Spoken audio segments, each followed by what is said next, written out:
welcome Jane2 McMahon, one of the many volunteer organizers of the Netroots Nation in Second Life, which hosted on Netroots Nation Island anyone who was unable to get to Austin for the Real World Netroots Nation conference, or maybe just didn't want to deal with the heat or the travel costs. So, Jane, welcome to the show. Thank you. So let me ask you first, right off the bat, was the event a success? I think it was a really great success. My first involvement was last year when it was a very small community in Second Life. The event was put on largely by a company, a progressive politics company, I might add.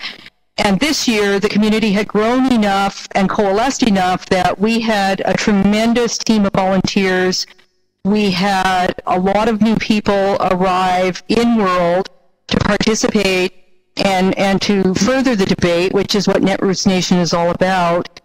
And everybody is so energized and ready just to carry this on. So yes, I think it was. Now, I understand, Jane, that your real-life job is also political, and I'm sure that informs what you're doing in Second Life. Can you tell us a little about your day job? Well, sure, except for I'd probably call it bureaucratic more than political. In real life, I work for a Canadian provincial government. I'm a senior advisor.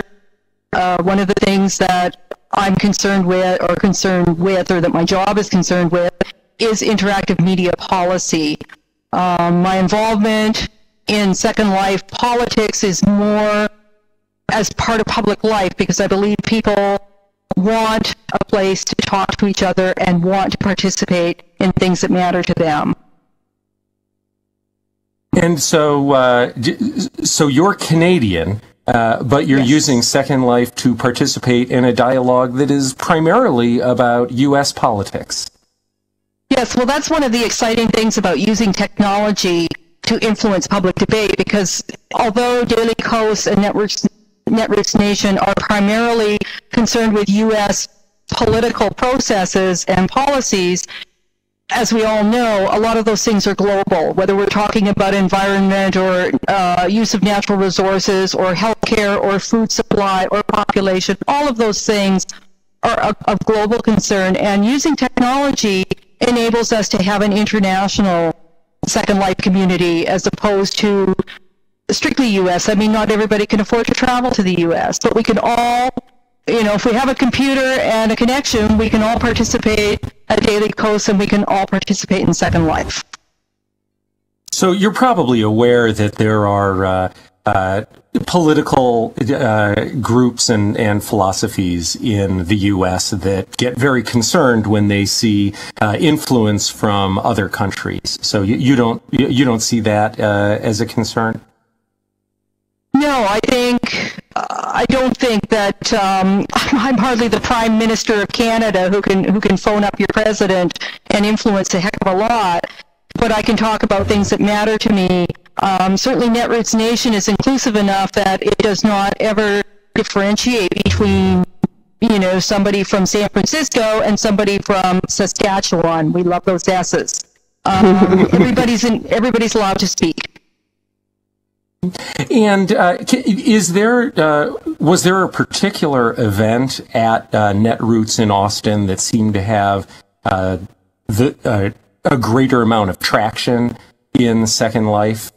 Was there? I know Lawrence Lessig was one of the speakers. Howard Dean.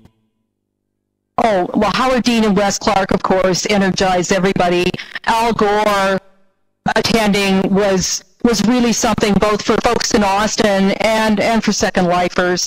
One thing that was lesser known and that we threw together at the last minute, as we know technology often is we did an interactive event between people in Second Life attending and people in Austin in real life. And it was absolutely amazing to have a real-time event where they could see us and speak to us, and we could see them and speak to them. And we think that's just going to take off this year. Were you speaking to them through text chat or actual voice? Both Second Life voice and text chat. Oh, that's great. Can you just tell me a little bit more about just the technical part of how that worked? Oh my goodness, my background in history will certainly help me here. What we did you can pass if you'd rather.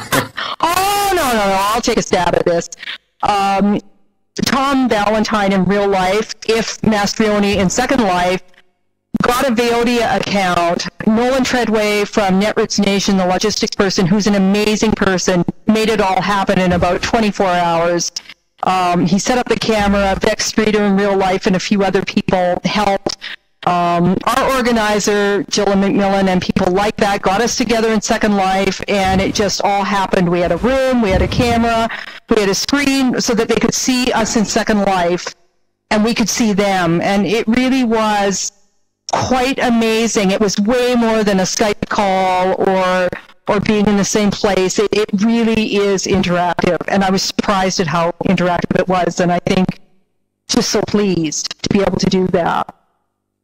Well, the first thing I have to say, and the reason I asked about the technical side, is this turns out it's the second time in the course of about an hour that I've heard people say wonderful things about Veolia as a way of very easily using video to create these types of interactive events. So when this show's over, I'm going to be checking that one out, and maybe we'll see if there's a show topic in that.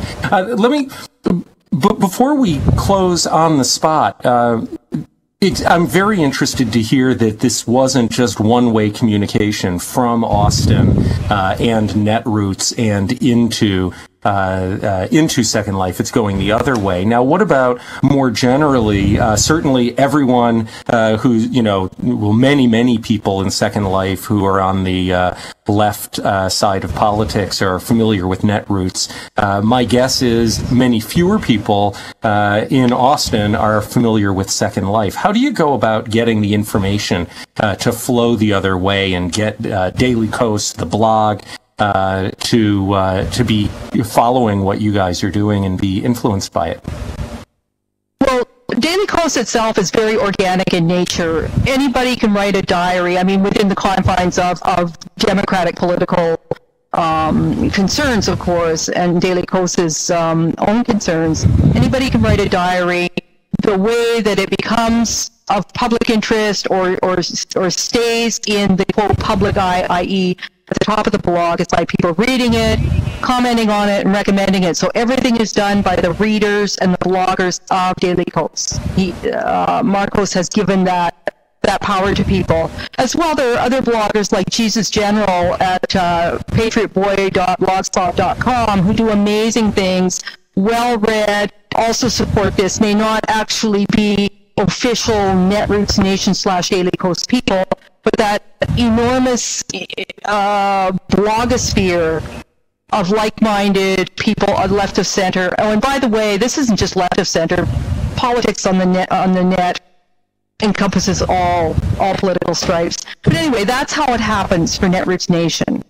And that's how we get the word out, and that's how we have been getting the word out. And we're also helped again by things like our interactive event that caught the interest of people. And then they realized, my goodness, those people are having panels in Second Life. If we can do an interactive meetup, we can do an interactive panel. There's nothing to stop us from doing that.